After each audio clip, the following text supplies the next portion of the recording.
GAM ini terlibat di dalam pembangunan ke BRR-an pada waktu itu.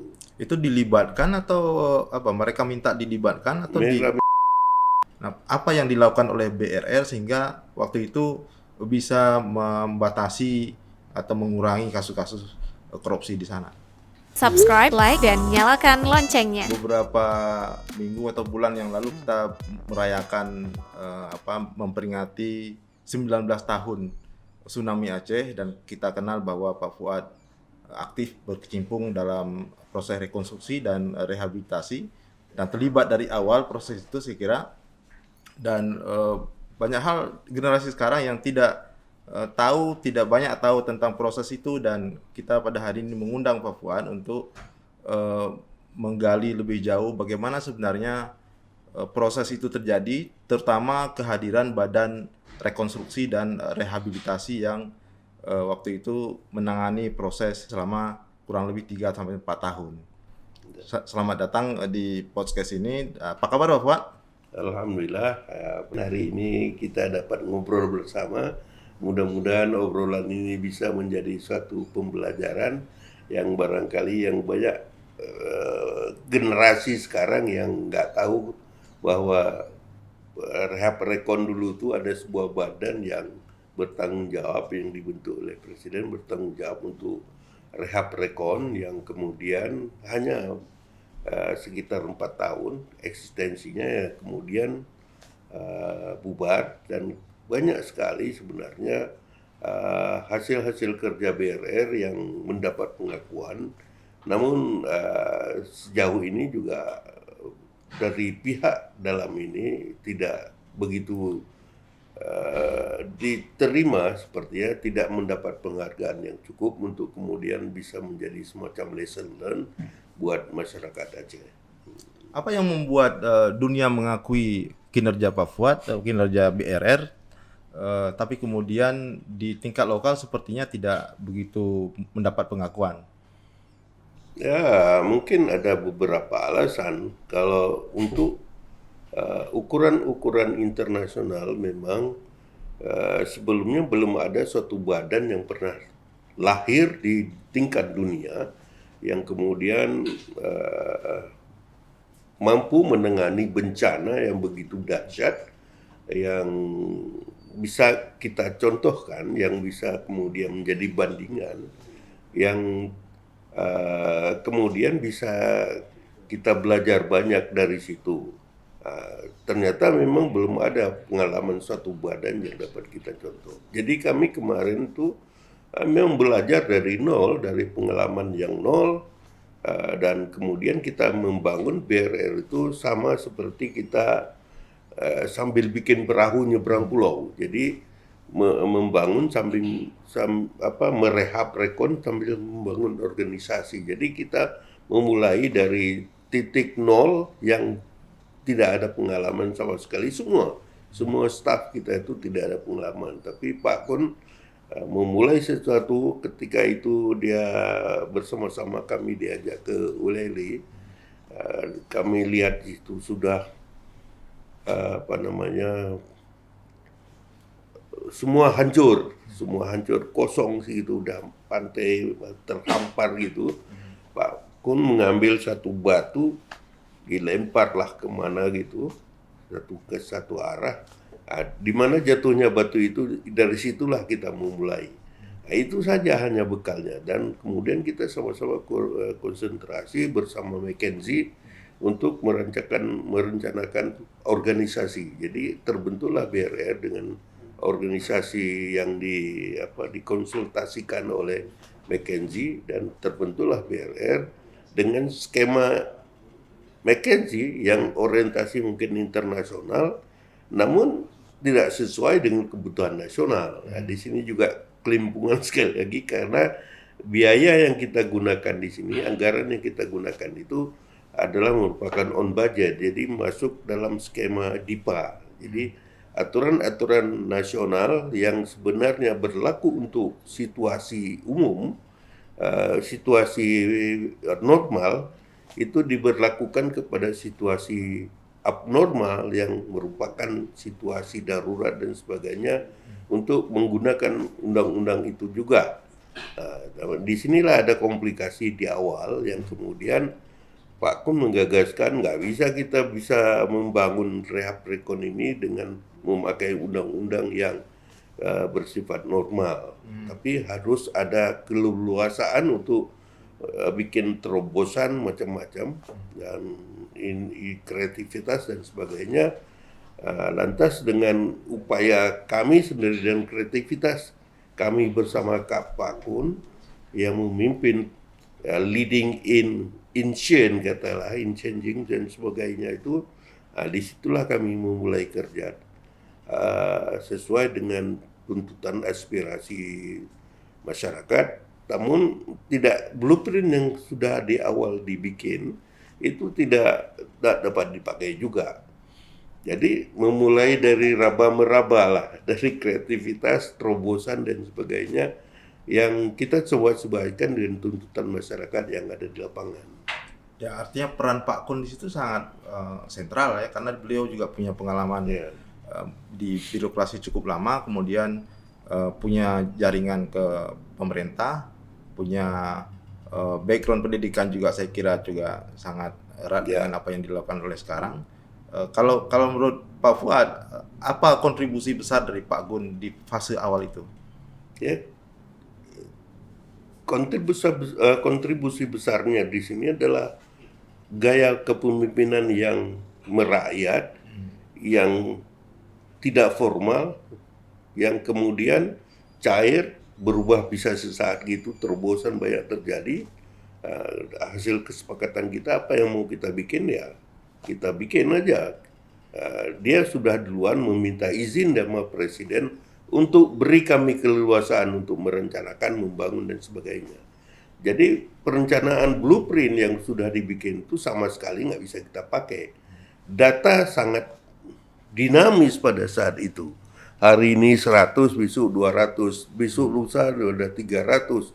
Jadi dalam soal pendataan sendiri nggak pernah fit, bisa kita simpulkan bahwa satu hari kita sudah bersepakat begini, seminggu kemudian masih begini, enggak begitu, karena sifat fungsinya itu juga bergerak dinamis. Banyak sekali yang harus kita belajar di sini bahwa dinamika pendataan yang terjadi itu akibat ulah masyarakat sendiri, masyarakat korban sendiri, dan termasuk sebagian masyarakat yang tidak korban tapi mengelompokkan diri sebagai korban.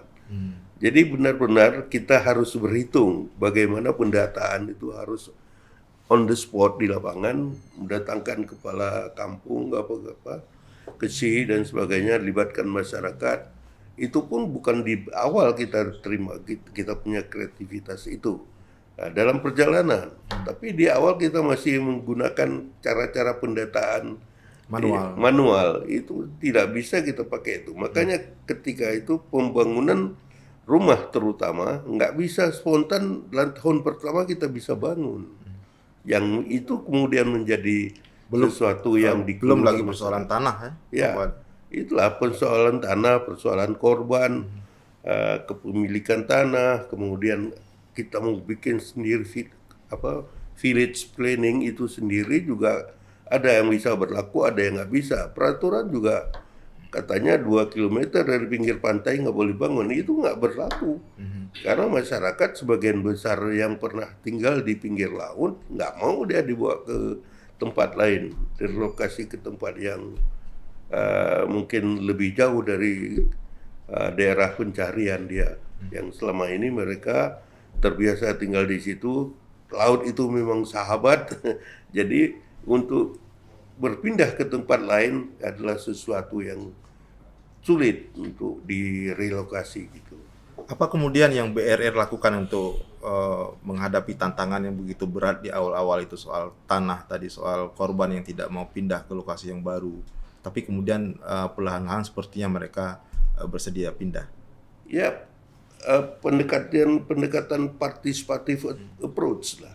Jadi sebuah data perumahan misalnya, korban berapa, lokasi di mana, kita libatkan orang kampung yang masih tertinggal, masih tersisa di situ dalam melakukan pendataan. Jadi ada tanggung jawab kepala kampung yang kemudian bersepakat sesuatu perencanaan berapa rumah dan sebagainya, lokasi di mana itu kita pastikan dengan melibatkan orang kampung. Bagi kampung-kampung yang tuntas nggak ada orang, nah itu bisa direncanakan seperti yang di mana itu Bitai, yang oleh Turki itu. Dan di tempat-tempat lain Miru, Lamerdep sana itu juga Arab Saudi itu yang membangun di situ karena itu memang bukan daerah yang sudah punya kampung sebelumnya, nggak ada penduduk sebelumnya, tapi daerah baru. Nah, itu bisa kita rencanakan lebih leluasa gitu.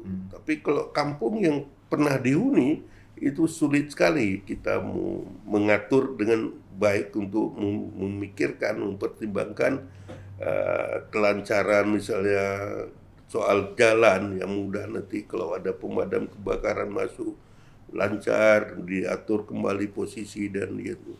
Itu semuanya sulit. Dia nggak mau dipindahkan seperti semula. Sampai batas-batas tertentu kita lakukan juga relokasi dan sebagainya, merupakan tawaran-tawaran yang lebih tersistem. Itu juga suatu tantangan yang kemudian memperlambat pekerjaan kita. Saya kira karena waktu itu juga awal-awal dan waktu itu saya kira masih konflik ya. Di tahun 2005 awal. Ya, konflik ya masih ada, tapi sifatnya ditentong gencatan senjata. Jadi walaupun belum Helsinki kan 15 Agustus. Ya. Tapi prosesnya udah mulai dari 6 bulan sebelumnya, dari Januari. Cuma gencatan senjata sudah diberlakukan untuk tidak ada lagi kontak senjata. Cuma orang GAM itu masih belum leluasa untuk bergerak, takut ditangkap macam-macam segala. Nah, situasinya masih tegang. Tapi sebenarnya itu bukan persoalan BRR yang kemudian mengganggu, itu juga mereka sudah tiarap lah semua, pada lari semua gitu. Nah, namun kemudian setelah MOU, setelah ada perjanjian damai, GAM ini terlibat di dalam pembangunan ke BRR-an pada waktu itu. Itu dilibatkan atau apa? Mereka minta dilibatkan atau mereka minta dilibatkan. Dalam sebuah klausul perjanjian juga disebutkan di situ kami hendaknya dilibatkan di dalam proses serap rekon. Bagaimana bentuknya? Apakah terlibat dalam struktur BRR atau ada di yang luar terlibat struktur? dalam struktur, beberapa orang terutama seorang tokoh GAM yang kemudian ditampung di dalam struktur yang kemudian jadi sekjen, seperti Ampuman gitu. Apa ide sebenarnya dibalik ke melibatkan teman-teman dari aktivis Gerakan Aceh Merdeka itu di dalam BRR? Ya karena tuntutan orang GAM sendiri. Di dalam klausul perjanjian Helsinki itu termaktub bahwa mereka harus dilibatkan di dalam proses rehab lekon. Sedangkan bagi BRR sendiri itu tidak jadi wacana sebelumnya. Itu di luar skema BRR, namun kemudian ya kita harus pertimbangkan agar pembangunan itu bisa lebih lancar. Kita duduk mufakat bagaimana pelibatannya dan sebagainya. Ada 1-2 orang yang kemudian memang berkualitas bisa kita pakai untuk di dalam struktur. Dan menurut Pak Fuad sejauh mana kontribusi teman-teman aktivis itu, aktivis GAM dalam proses rehab lekon itu? Cukup potensial, cukup membuat pembangunan BRR lancar. Seperti misal sejumlah ex-kombatan kita tempatkan di lokasi-lokasi rehab rekon yang kemudian mereka bisa menjadi security lah, penjaga keamanan, membuat kelancaran dari segala program atau fasilitas serta persediaan yang sudah dibawa ke situ nggak terganggu. Mereka kita gaji dalam ya jumlah tertentu yang bertugas di lapangan untuk memastikan pekerjaan BRR itu lancar. Saya ingin kembali ke cerita Pak Fuad di awal tadi, ketika di awal-awal BRR dibentuk, kemudian tim dari Jakarta ke Aceh, lalu Pak Kun mengajak Pak Fuad dan teman-teman ke satu wilayah di Ulele, lalu beliau melempar sebiji batu ke laut atau ke tambak. Itu apa sebenarnya filosofi di balik itu, Pak Fuad? Filosofi ketika itu Pak Kun bertanya, lihatlah begini, terhampar dataran yang dulunya mungkin banyak penghuni situ dan sekarang kita lihat sudah rata dengan tanah semua. Jadi dari mana kita mulai? Kita lihat hamparan itu bukan di situ saja, di tempat lain juga begitu. Dari mana kita memulai gitu pertanyaannya? Ya semua terdiam, nggak tahu mau gimana. Lantas ide Pak Kun diambilnya sebuah batu, dia lempar satu arah, waktu itu bukan ke laut tapi ke daerah tambak-tambak itu. Di mana jatuh batu itu, dari situ kita mulai titik permulaan pembangunan yang harus dilakukan. Filosofinya sekedar tahu kita tempat untuk memulai suatu kegiatan rekon ini. Saya kira sangat bersejarah tempat itu, di mana batu Ya, itu tapi itu nggak dicatat. Aha. Saya teringat ini sebagai satu catatan penting buat saya ketika kita semua gamang menghadapi suatu situasi kebencanaan yang luar biasa gedenya, dan kita ditugaskan bertanggung jawab untuk membangun kemudian tanpa tahu apa yang harus dilakukan pertama kali. Saya rasa itu sebuah pendekatan yang sangat tepat pada saat itu, dan Pak Kun ya dia juga siap memimpin kami ini semua dengan tanpa ada formalitas tertentu, bahkan sangat akrab kita dengan Pak Kun. Apapun ada ide silakan sampaikan dan sangat terbuka. Jadi nggak nampak Pak Kun itu sebagai menteri, sebenarnya kan levelnya menteri. Ya, tapi kami sangat akrab dan terbuka dan siap saat bisa berkomunikasi. Ya. Sebagai orang luar Aceh, Pak Kun ada nggak merasa tertantang dengan perbedaan budaya, perbedaan tradisi masyarakat Aceh waktu itu? Ya, Pak Kun sadar banget tentang itu, sadar sekali. Kemudian jalan keluarnya Pak Kun belajar cepat tentang tradisi, mungkin sampai batas-batas tertentu juga Pak Kun belajar yang dari buku-buku mungkin, tapi secara aplikatif kan lapangan kita hadapi ya. Mungkin seperti saya sendiri sering sekali saya diajak ngobrol tentang tabiat orang Aceh, kelakuan orang Aceh, untuk kemudian banyak orang yang dari berbagai pihak minta ketemu dan tahu cara meresponnya. Ya, jadi yang utama dalam merespon orang Aceh ini harus serendah hati. Ya, dan harus kita bersifat libatkan mereka sebagai juga penanggung jawab, yang kemudian tanggung jawab sebagian dari pembangunan itu di tangan orang Aceh sendiri. Jadi bukan sekedar orang Aceh menjadi objek, tapi juga sebagai subjek. Saya pikir approach ini yang bagus. Kita juga berfilosofi sambil membangun, sambil merencanakan bagaimana organisasi BRR ini harus direncanakan, harus dibentuk. Ya, itu juga berubah-ubah bentuknya BRR.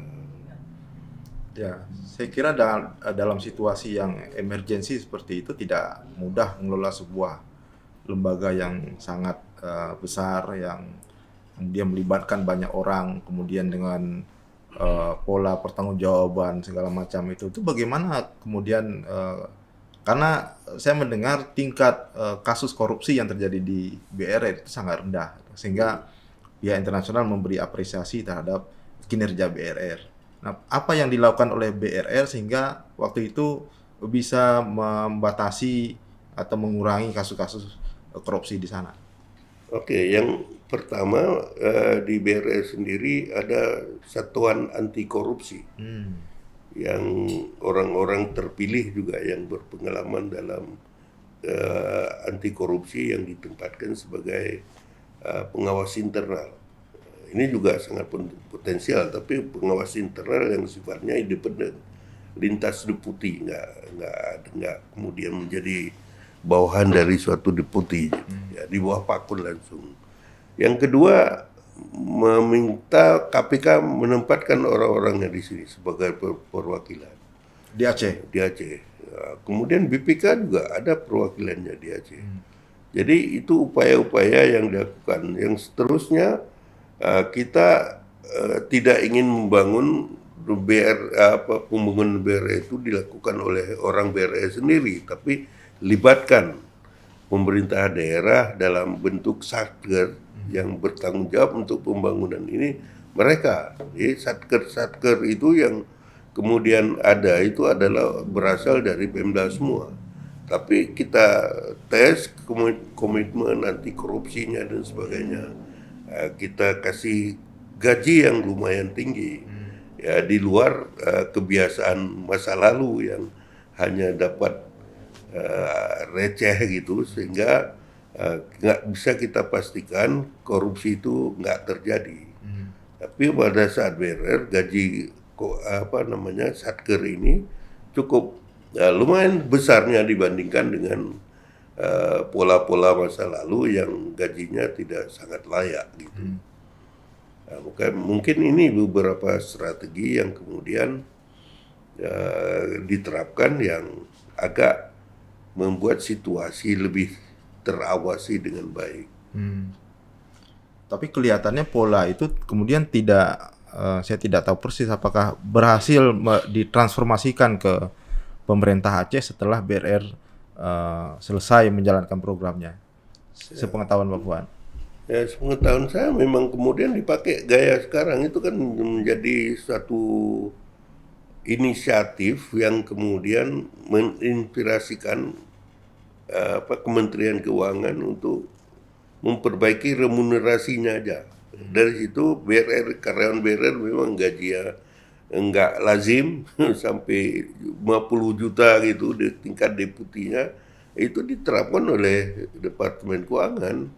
Dan skema satker ini kan dulu masih pimpro-pimpro. Skema satker ini kan dari BRR juga. Jadi model BRR kemudian diadopsi ke pemerintahan resmi. Pemerintahan resmi sekarang. Jadi dengan struktur BRR ada 3 orang yang bertanggung jawab dalam pelaksanaan proyek itu. Ada siapa namanya, saya lupa namanya, yang bertanggung jawab 2-3 orang, 3 orang yang kemudian suatu proyek dijalankan bersama-sama dengan, tapi stafnya cukup banyak sesuai dengan kebutuhan. Kenapa kemudian ada rentang waktu BRR Papua ada dari sejak 2005 hingga 2008 atau 2009 saya kalau tidak salah ya. Kemudian ini kenapa di lembaga-lembaga lain misal BRA ya, Badan Reintegrasi Aceh itu tidak menggunakan pola yang sama? Karena banyak orang mengatakan ini pola yang bagus ya, karena sifatnya ad hoc ya, sifatnya sementara. Jadi selama masa emergensi dan setelah fase emergensi selesai kemudian lembaga ini ditutup. Tapi pola ini tidak dipakai untuk misalnya lembaga BRA. Nah, kalau menurut Pak Fuad, apakah pola BRR ini bisa juga dipakai untuk pola BRA? Ya, dengan segala modifikasinya sebenarnya bisa, dengan ada kreativitas, perubahan, inovasi di mana-mana bisa. Cuma persoalannya BRR ini nggak dihargai oleh pemerintah daerah. Kenapa itu? Ya, begitulah, nggak tahu. Mungkin ada semacam kecemburuan finansial barangkali yang potensial untuk kita asumsi mungkin. Sehingga sebenarnya kita harus mendapat lebih penghargaan dari pemerintah daerah, namun justru tidak mendapat penghargaan yang memadai. Sehingga waktu BRR mau bubar tuh masyarakat banyak yang meminta kita melanjutkan meneruskan pembangunan. Tapi pemerintah daerah sendiri meminta BRR memang harus bubar pada waktunya. Waktu itu masih Pak Irwandi dan Nazar yang berkuasa sebagai gubernur dan wakil gubernur. Jadi memang di dalam undang-undang BRR itu eksistensi kita 4 tahun ya, 4 tahun dari 4 bulan Maret tahun 2005 sampai bulan 4 2009. Apakah itu waktu yang ideal menurut Pak Fuad, 4 tahun? Enggak, mungkin waktu yang ideal sampai harus 10 tahun baru pas. Kemarin betapapun permintaan masyarakat ada, Pak pun mungkin agak risau juga dengan tidak adanya penghargaan dan kerjasama yang baik dari pemerintah daerah. Padahal tujuan kita, pembelajaran apa yang pernah kita lakukan ini bisa segera juga pemerintah itu belajar dari pengalaman ini. Apa bentuk penghargaan yang Pak Fuad maksudnya? Pengakuan aja, bukan penghargaan harus bagaimana ya, pengakuan bahwa apa yang dilakukan BR itu sudah cukup katakanlah cukup berhasil, walau di sana sini tentu banyak kekurangannya, terutama persoalan pendataan. Maka skema 4 tahun itu nggak cukup. Tapi kita harus mencukupkan diri sepanjang itu. Tapi kemudian karena badan likuidasi yang menangani kelanjutan dari sisa-sisa anggaran yang dikelola oleh BRR dilanjutkan oleh badan likuidasi di bawah langsung Kementerian Keuangan.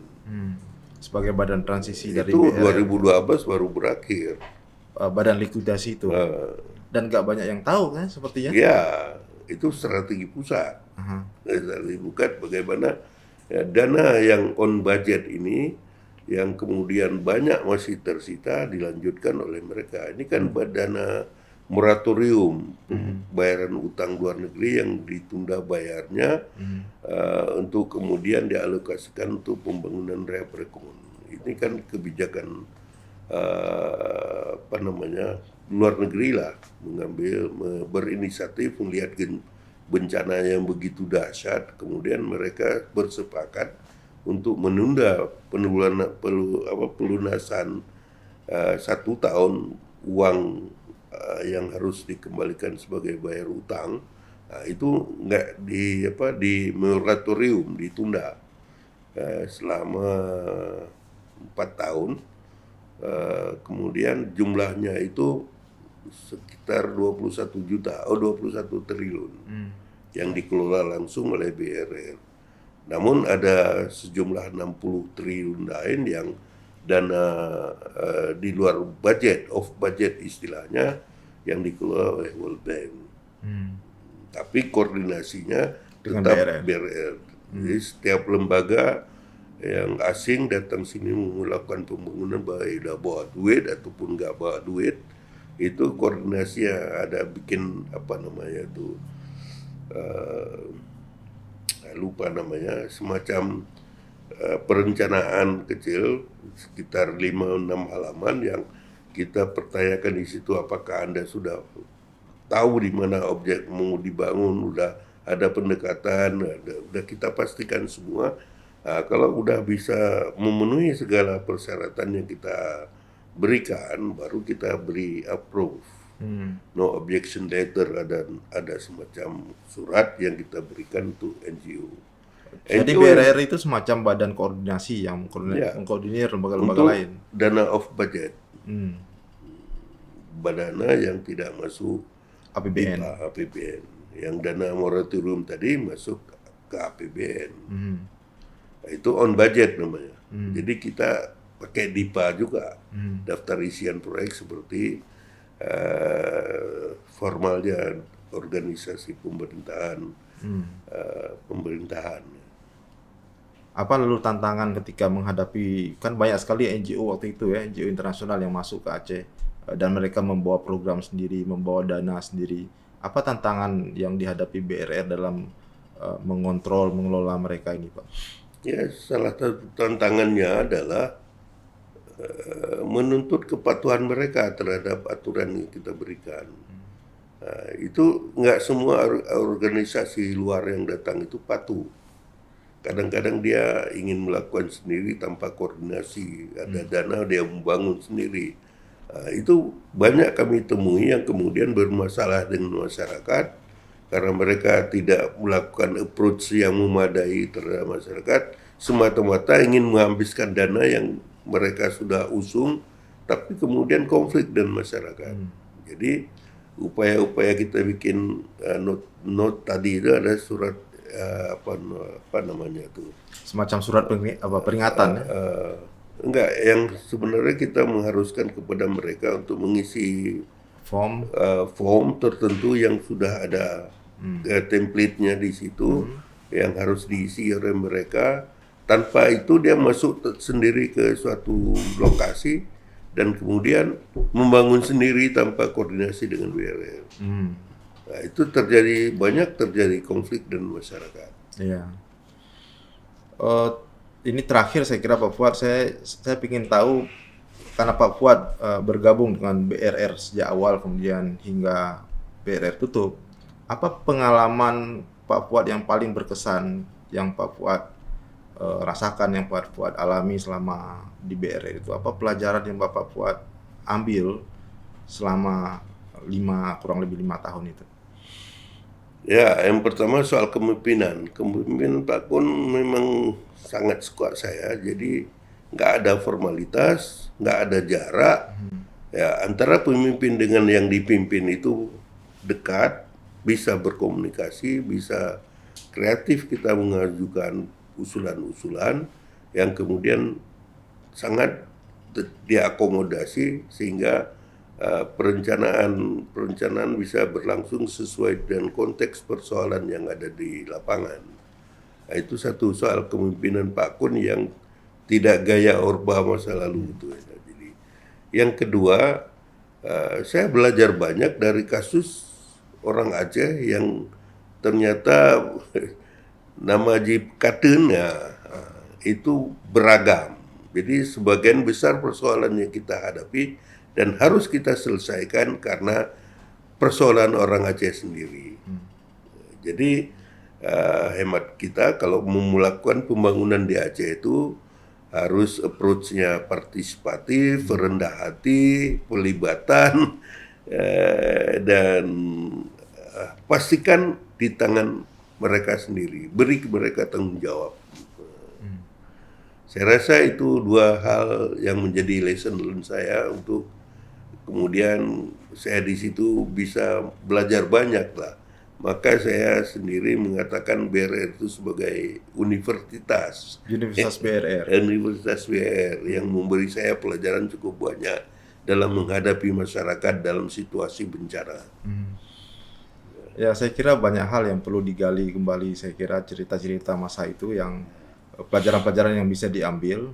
Tapi memang waktu kita di sini Papua sangat terbatas. Kita berharap Pak Fuad bisa hadir kembali di podcast-podcast selanjutnya untuk membicarakan khusus tentang pengalaman Pak Fuad sendiri dan saya kira tentang Pak Kun juga. Saya kira hal yang menarik yang bisa dipelajari dari beliau karena seorang seperti yang sebutkan tadi bukan orang Aceh tapi orang luar Aceh yang mencoba membantu Aceh, lalu dunia memberi apresiasi sementara orang Aceh kurang memberi apresiasi.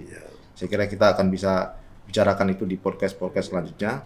Sekali lagi terima kasih Pak Fuad atas kehadirannya di Sago TV. Mudah-mudahan kita bisa berjumpa kembali di lain waktu. Demikian bincang-bincang saya dengan Pak Fuad Madatila, mantan salah satu deputi di Badan Rehabilitasi dan Rekonstruksi Aceh. Sampai jumpa. Jika video ini bermanfaat untuk Anda, silakan subscribe, like, dan nyalakan loncengnya.